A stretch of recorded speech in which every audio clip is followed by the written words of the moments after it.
Welcome to P S Tamil academy YouTube channel. இன்றைக்கி நாம் பார்க்க போகிறது நாட்டுப்புறவியலில் இருக்கக்கூடிய கதைகள். பிஜிடிஆர்பி தமிழ் படிக்கக்கூடியவங்களுக்கு யூனிட் 9ல் வந்து நாட்டுப்புறவியல் அப்படிங்கிற சாப்டர் கொடுத்துருக்காங்க. இதில் வந்து நாட்டுப்புறவியல் பாடல்கள் அப்படிங்கிறத இதுக்கு முன்னாடி கொடுத்த வீடியோவில் வித்து ஷார்ட்கட்டோடு கொடுத்துருக்கேன். இனி அடுத்து வரக்கூடிய வீடியோக்களில் அதில் இருக்கக்கூடிய கதைப்பாடல்கள், பழமொழிகள், விடுகதைகள், விளையாட்டுக்கள், சடங்கு, நம்பிக்கைகள், திருவிழாக்கள், வழிபாட்டு முறைகள் இது எல்லாத்தையுமே வித் ஷார்ட்கட்டோடு பார்த்தலாம் சக்திவேல் புக்கில் இருக்கக்கூடிய நோட்ஸில். ஓகேங்களா, வாங்க இன்றைய வீடியோக்குள்ளே போகலாம். கதை அப்படின்னு பார்த்துக்கிட்டோம்னா ஒவ்வொருத்தரினுடைய கற்பனைகளும் கனவுகளும் வாழ்க்கையில் நடந்த நிகழ்வுகளுமே என்னது கதையாக அமையுது. இந்த கதையினுடைய தொடக்கம் அப்படின்னு பார்த்துக்கிட்டோம்னா ஆதி மனிதன் தன்னுடைய அனுபவங்களை மற்றவங்களுக்கு எப்போ சொல்ல ஆரம்பித்தானோ அதுவே கதையினுடைய தொடக்கம் அப்படின்னு சொல்லலாம். இந்த கதையை சொல்வதும் கேட்பதுமே ஒரு கலை. இந்த கதை வாய்மொழியாக பரவிட்டு வந்தது. ஆனால் வந்து எப்போ வந்து அச்சேற்றினாங்க அப்படின்னா அதனுடைய தொடக்கம் 16ஆம் நூற்றாண்டு. ஸோ ஃபஸ்ட்டு ஸ்டார்டிங்கில் வந்து பார்த்துக்கிட்டோம் அப்படின்னா ஃபஸ்ட்டு கொஸ்டின், நாட்டுப்புற கதைகள் எப்போ அச்சேறியது அப்படின்னா 16ஆம் நூற்றாண்டு. அடுத்தது செகண்ட் பாயிண்ட்டு, பஞ்சதந்திரத்தில் உள்ள பார்ப்பினி கீரி கதையை எதில் பார்க்க முடியும் அப்படின்னா சிலப்பதிகாரத்தில் சொல்கிறாங்க. யாருடைய கதையை? பார்ப்பினி கீரியினுடைய கதை. அடுத்தது, இந்தியா வந்து ஒரு கதை களஞ்சியம் அப்படின்னு சொல்கிறாங்க. தமிழ்நாட்டை என்னன்னு சொல்கிறாங்க? கதைகளின் கருவூலம். ஒரு கதையை சொல்கிறதுக்கு கருவை தேடக்கூடிய இடம் எதுவாக இருந்துச்சு அப்படின்னா தமிழ்நாடாக இருந்துச்சு அப்படின்னு சொல்கிறாங்க. அடுத்தது, கதை பற்றி கருத்துக்கள் சொல்கிறதுல பிரேசர் சொல்லியிருக்காரு, சிக்மண்ட் ஃப்ராய்டு, யூங் 3 பேர் சொல்லியிருக்காங்க. இந்த 3 முதல்ல பார்த்துக்கலாம். இயற்கையின் வளம், பிறப்பு, இறப்பு போன்றவற்றை விளக்குவது பழங்கதைகள் அப்படின்னு சொல்கிறவர் பிரேசர். பிரேசர் அப்படின்னு சொன்னாவே நம்மளுக்கு என்ன ஞாபகத்துக்கு வரணும்? கோல்டன் பவ் அப்படிங்கிற ஒரு நூலை எழுதியவர் அப்படிங்கிறது ஞாபகத்துக்கு வரணும். அடுத்தது, அந்த எல்லாருமே அந்த கோல்டன் பவ் அப்படின்னு ஞாபகம் வச்சுட்டு பார்க்குறபோது எந்த ஒரு பிறந்தவனும் எதை விரும்புவான் அப்படின்னா அந்த கோல்டை விரும்புவான் அப்படின்னு ஞாபகம் வச்சுக்கலாம். இல்லைன்னா பிறப்பு, இறப்பு போன்றவற்றை விளக்கும் வகையில் பழங்கதைகள் அமையும் அப்படின்னு ஞாபகம் வச்சுக்கலாம் பிரேசர். அடுத்தது, ஆசை நிறைவேறுவதற்குரிய கருவி பழங்கதைகள் அப்படின்னு சொல்கிறவர் சிக்மண்ட் ஃப்ராய்டு. ஆசை, கனவு அப்படின்னாவே ஞாபகத்துக்கு வர்றது சிக்மண்ட் ஃப்ராய்டு. அடுத்தது, மனித குலத்தின் நனவில் மனக்கனவுகளை காட்டுவது பழங்கதைகள் அப்படின்னு சொல்கிறவர் யுங். மனித குலத்தினுடைய நனவில் மனக்கனவுகளை காட்டுறது தான் என்னது? நனவில். இந்த ஒரு கொஸ்டினை மட்டும் வச்சுக்கிற போது நனவில் மனக்கனவுகள் அப்படின்னு வந்துச்சுன்னா யுங் அப்படிங்கிறது ஞாபகத்துக்கு வச்சுக்கணும். இந்த 3 பேர்த்தை மட்டும் தனியாக வச்சு பார்க்குற பொழுது இயற்கை வளம், பிறப்பு, இறப்பு அப்படின்னு வந்துச்சுன்னா பிரேசர். அடுத்தது, ஆசை நிறைவேறுவதற்குரிய கருவி அப்படின்னு வந்துச்சுன்னா சிக்மண்ட் ஃப்ராய்டு. மனக்கனவுகள் அப்படின்னு வந்துச்சுன்னா யூங். எங்கே இருக்கிற போது எப்பொழுதுமே அப்படி இருக்கலாம் இப்படி இருக்கலாம் அப்படிங்கிறது ஒரு மனசில் ஒரு கற்பனையை ஊட்டிக்கிட்டே இருப்பாங்க அப்படின்னு கூட ஞாபகம் வச்சுக்கலாம். அடுத்து, எந்தெந்த கதைகள் முதல்ல தோன்றுச்சு அப்படின்னு பார்க்கலாம். 1867 வீராசாமி நாயக்கர் மயில் ராவணன் கதை. இதுதான் முதல் கதையாக சொல்கிறாங்க. வீரம் கொண்டவன் யாருன்னு சொல்லுவாங்க? ராவணன், 10 தலை ராவணன்னு சொல்லுவாங்க. ஸோ வீராசாமி நாயக்கர் மயில் ராவணன் கதை. எடுத்த உடனே வீரத்தை சொல்லிட்டாங்க. அது எப்போ வந்திருக்குன்னா 1867. 67 வயசுலேயும் ராவணன் வந்து வலிமையோடு இருந்தான் அப்படின்னு ஞாபகம் வச்சுக்கலாம். அடுத்தது, வீராசாமி நாயக்கர் விக்ரமாதித்தன் கதை. விக்ரமாதித்தன்கிறதும் வீராசாமியும் விவி அப்படிங்கிறது ஞாபகம் வச்சுக்கலாம். 1871. அடுத்தது, மாணிக்க முதலியார் கதாமஞ்சரி. மாணிக்க முதலியார் கதாமஞ்சரி எழுதிய ஆண்டு 1873. கதாமஞ்சரி மஞ்சள் கலரில் மாணிக்கம் இருக்குது அப்படின்னு சொல்லலாம். இல்லை மாணிக்கம் போன்ற கதை சொல்கிறவர் மாணிக்க முதலியார் அப்படின்னு சொல்லலாம். ஸோ வீராசாமி நாயக்கர்னா மயில் ராவணன் கதை. மயில் ராவணன்னா யார்? வீரமிக்கவன் வீராசாமி நாயக்கர். விக்ரமாதித்தன் கதை யாருது? அதே வீராசாமி நாயக்கர்.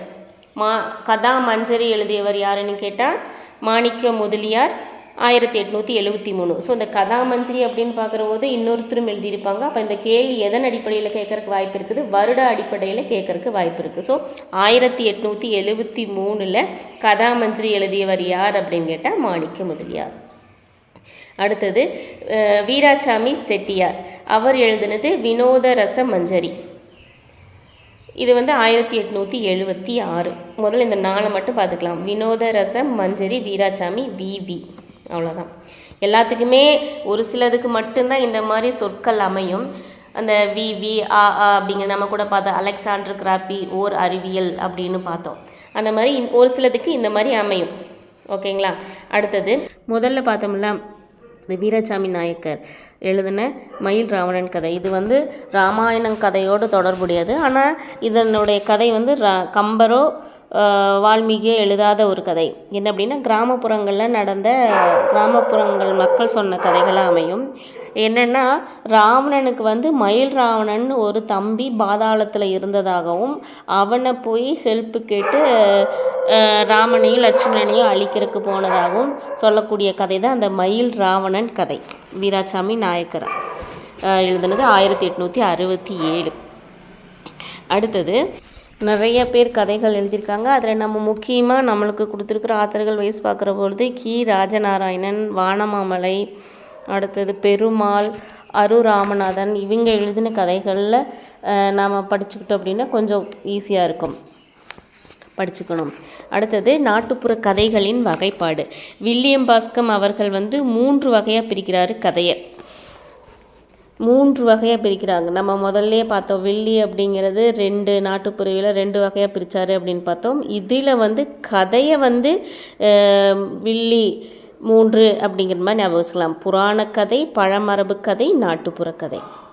அடுத்தது ஆண்டி ஆர்னே, ஸ்டித் தாம்சன், அவர் 5 வகையாக 2 பேரும் சேர்ந்து ஆண்டி ஆர்னேவும் ஸ்டித் தாம்சனும் 5 வகையாக பிரிக்கிறாங்க. ஆண்டி ஆர்னேவும் ராபர்ட்ஸும் சேர்ந்து 6 வகையாக பிரிக்கிறாங்க.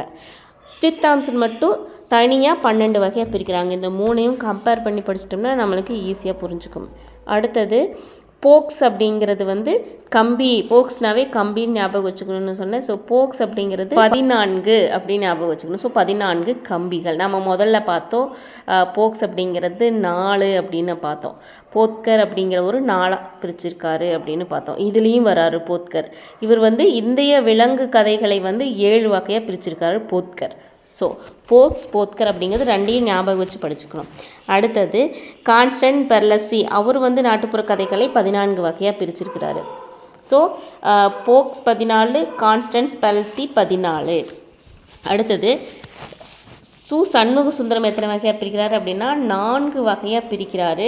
அவர் அடுத்த கட்டத்தில் 23 வகையாகவும் நாட்டுப்புற கதைகளை பிரிக்கிறாரு. இவர் 4 வகை என்ன கதைகள் அப்படின்னு பார்த்துக்கிட்டோம்னா மனித கதைகள், மிருக கதைகள், மந்திர கதைகள், தெய்வ கதைகள். மனுஷனுக்கு அடுத்து மிருக வரதை பார்த்து மந்திரம் சொல்கிறான், அப்புறம் சாமி கும்பிட்றான். ஸோ இந்த 4ஐயும் சண்முக சுந்தரம் அப்படிங்கிறது ஞாபகத்துக்கு வச்சுக்கணும். அடுத்தது லூர்து, அவர் கதைகளை எத்தனை வகையாக பிரிக்கிறார்? 9 வகையாக பிரிக்கிறாரு. 9 லூர்து 9 வகையாக பிரிக்கிறாரு. அடுத்தது துர்கா பகவத் 2 வகையாக பிரிக்கிறாங்க. துர்கா பகவத் 2. துர்காங்கிறது ஒரு சாமி, பகவதிங்கிறது ஒரே சாமி, இரு பொருளில் வருது சாமிங்கிற ஒரு இது. ஸோ பரவல், உள்ளூர் அப்படின்னு 2 வகையாக பிரிக்கிறாங்க துர்கா பகவத். அடுத்தது டாக்டர் கிருஷ்ணசாமி அவர்கள் 5 வகையாக பிரிக்கிறாங்க. கிருஷ்ணசாமி 5வது மகனாக பிறந்திருக்கிறாரு கிருஷ்ணசாமி அப்படிங்கிற ஒருத்தர் வீட்டில் அப்படின்னு ஞாபகம் வச்சுக்கலாம். ஸோ 5 வகையாக பிரிக்கிறாங்க. அடுத்தது கி ராஜநாராயணன் அவர்கள் 19 வகையாக பிரிச்சிருக்கிறாரு. கி ராஜநாராயணன் 19 வகையாக பிரிக்கிறாரு. அவர் சண்முக சுந்தரம் 23, அதுக்கு அடுத்து பார்த்துக்கிட்டோம்னா ராஜநாராயணன் 19 வகையாக பிரிக்கிறாரு. இவர் தான் ஹையஸ்ட் அவருக்கு அடுத்தது நடராசன் 6ஆக பிரிக்கிறார். நடராசன் 6ஆக பிரிக்கிறார். ஆற்றுல போய் விளையாடணும்னு நடராஜன் அடம் பிடிக்கிறாரு, அழுகிறாரு. ஸோ நடராசன் 6. அடுத்தது ரோஸ்லெட் டானி பாய் அப்படின்னாவே 7 அப்படிங்க ஞாபகம் வச்சுக்கணும். இதுக்கப்புறம் பின்னாடி டானி பாய் பற்றி வரும். ஸோ 7ஆக பிரிப்பவர் ரோஸ்லெட் டானி பாய். ரோஸ் மில்க் வேணும் அப்படின்னு சொல்லி அந்த டானி பையன் வந்து அழுகிறான் அப்படின்னு ஞாபகம் வச்சுக்கலாம். 7 மணிக்கு வாங்கி குடிச்சே ஆகணும்னு அந்த டானி பாய் வந்து அழுகிறான் அப்படின்னு ஞாபகம் வச்சுக்கலாம். அடுத்தது ஐயனார் அவர்கள் வந்து பொருள் அடிப்படையில் 9 வகையாக பிரிக்கிறாரு. ஸோ இதில் இத்தனை வகையில் பார்க்கும்போது யாருமே எதை வகையாக பிரித்தாங்க அப்படின்னு சொல்லலை. இதில் பொருள் அடிப்படையில் யார் பிரிக்கிறாங்க அப்படின்னா ஐயனார். பொருள்னா ஐயனார். அடுத்தது தமிழ் கலை களஞ்சியத்தின் அடிப்படையில் எத்தனை வகையாக பிரிக்கிறாங்க அப்படின்னா 7 வகையாக பிரிக்கிறாங்க. அது என்னென்னு பார்த்தலாம். நீதி கதைகள், தந்திர கதைகள், ஏளன கதைகள், நகைச்சுவை கதைகள், நம்பிக்கை கதைகள், கற்பனை கதைகள், வஞ்சக கதைகள். ஸோ கலைக்களஞ்சியத்திலேயே 7 வகையாக பிரிக்கிறாங்க அப்படிங்கிறது.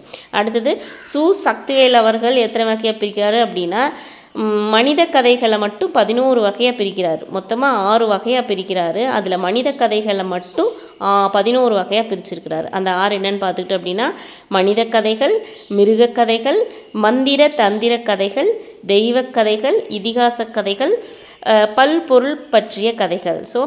ஸோ சக்திவேல் அப்படின்னா 6 வகை அப்படின்னு ஞாபகத்துக்கு வரணும்.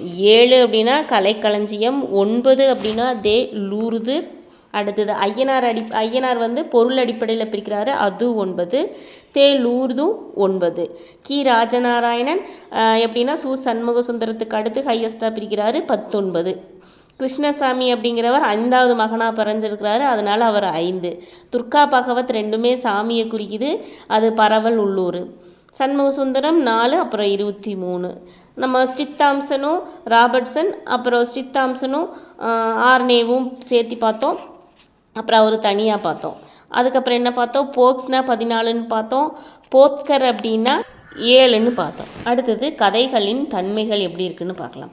ஃபஸ்ட்டு வந்து அந்த கதைகளின் தன்மையை பற்றி பாரா சுப்பிரமணியம் சொல்கிறாரு. என்ன அப்படின்னா ஒவ்வொரு முறையும் மாறாமல் ஒன்று போல் பிழையும் பிசிரும் இல்லாமல் கதை சொல்வது என்பது முடியாத காரியம். எனவே காலப்போக்கில் கதைகள் மாறுதலை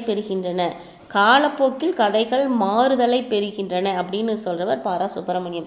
ஏன் அப்படின்னா ஒவ்வொரு கதையும் சொல்லும்போது அப்படியே அந்த நடையில் ஒவ்வொருத்தர்னாலையும் சொல்ல முடியாது. ஸோ ஒவ்வொருத்தருக்கு தகுந்த மாதிரி அந்த கதை வந்து மாறுபாடு அடையும். அதான் அவர் என்ன சொல்கிறார் அப்படின்னா காலப்போக்கில் கதைகள் மாறுதலை பெறுகின்றன அப்படின்னு சொல்கிறாரு பாரா சுப்பிரமணியம்.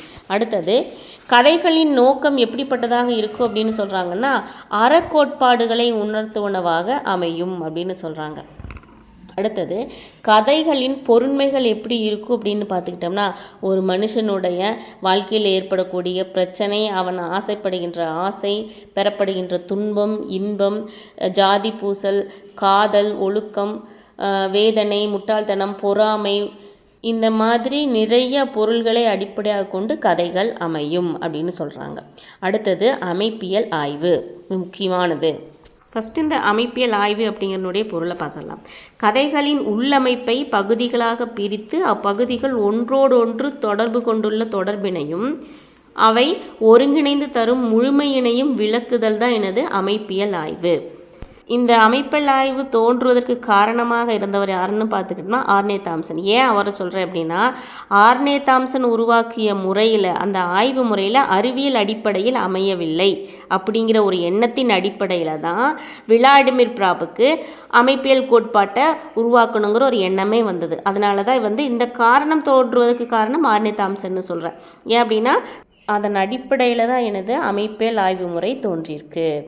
இதுக்கு அடுத்தது பார்த்துக்கிட்டோம் அப்படின்னா லெவி ஸ்ட்ராஸ். இவருக்கு அடுத்து கொண்டு ஒரு சில மாற்றங்கள் செய்து உருவாக்கியிருக்காரு. இவருடைய கோட்பாட்டை என்னன்னு சொல்லுவாங்க, வாய்ப்பாட்டு ஆய்வு முறை. பிராப்பினுடைய கோட்பாட்டை தொடர்பாட்டு ஆய்வு முறைன்னு சொல்லுவாங்க. லெவி ஸ்ட்ராஸினுடைய கோட்பாட்டை வாய்ப்பாட்டு ஆய்வு முறை அப்படின்னு சொல்லுவாங்க. அடுத்தது இவருக்கு அடுத்து ஒருத்தர் செய்கிறாரு ஆலன் டாட்டிஸ். ஸோ இந்த ஆய்வு முறை அப்படின்னா 4 பேர் ஞாபகத்துக்கு வரணும். ஃபஸ்ட்டு வந்து இந்த கோட்பாட்டு உருவாக்க காரணமாக இருந்தவர் என்னென்னா ஆர்னே தாம்சன், அடுத்தது விளாடிமிர் பிராப், அடுத்தது லெவி ஸ்ட்ராஸ், அடுத்தது ஆலன் டாட்டிஸ். இந்த 4 பேர் நம்ம மனசில் வரிசையாக ஞாபகத்தில் இருக்கணும்.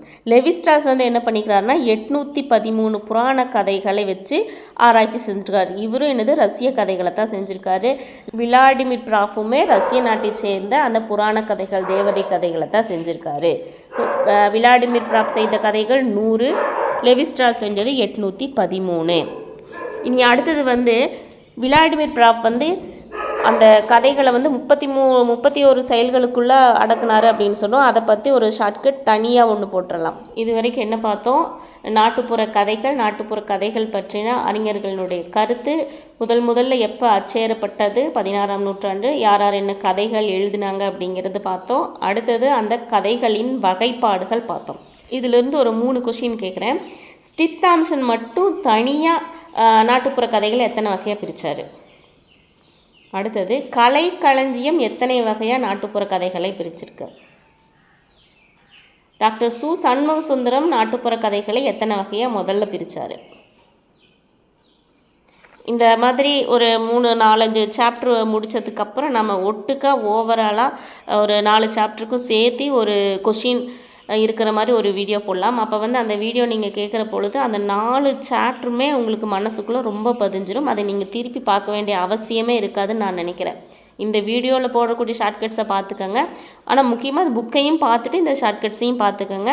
நம்ம இந்த 4ஐயும் சேர்த்தி இப்போ நாட்டுப்புற தெய்வங்கள் பற்றின ஒரு வீடியோ முதலே போட்டிருக்கோம், ஷார்ட்கட்ஸ் போட்டிருக்கோம். இப்போ இந்த 4 நாட்டுப்புறவியல் பார்த்தாச்சு, நாட்டுப்புற பாடல்கள் பார்த்தாச்சு, நாட்டுப்புற கதைகள் பார்த்தாச்சு, அடுத்தது தெய்வங்கள் பார்த்தாச்சு, முதல்ல ஒன்று போட்டிருக்கோம். இந்த 4ம் சேர்த்து இன்னொரு கொஸ்டினாக கேள்வி கேட்டோம் அப்படின்னா நம்மளுக்கு வந்து திருப்பி பார்க்க வேண்டிய அவசியமே இருக்காது. வித் ஷார்ட்கட்டோட அந்த கொஸ்டினும் மனசுக்குள்ளே இருக்கும். அந்த சாப்டர் நம்ம மனசில் தரவாயிரு, எப்போ வேணாலும் நம்ம ஆன்சர் சொல்லக்கூடிய இது கிடச்சிடும். நீ அடுத்த வீடியோவில் அந்த கதை பார்த்துட்டோம். நீ கதை பாடல்களையும் பார்த்துட்டு கேள்வியாக எல்லா சாப்டரையும் சேர்த்து ஒரு கேள்வியாக போட்டுடலாம். கேள்விக்கு பதில் சொல்கிற மாதிரியும் போட்டுடலாம். இந்த மாதிரி போடுறது உங்களுக்கு பிடிக்குதாங்கிறத நான் வந்து உங்களுடைய லைக் மூலமாக தெரிஞ்சுக்கலாம், உங்களுடைய கமெண்ட்ஸ் மூலமாக தெரிஞ்சுக்கலாம். ஸோ கமெண்ட்ஸ் லைக் பண்ணுங்கள், மற்றவங்களுக்கு வந்து இதை ஷேர் பண்ணுங்கள், சப்ஸ்கிரைப் பண்ணிக்கோங்க. அப்போ தான் நம்ம போடக்கூடிய கொஸ்டின்ஸு ஷார்ட்கட்ஸ் எல்லாமே உங்களுக்கு வரும். இனி அடுத்த வீடியோவில் பார்க்கலாம். தேங்க்யூ.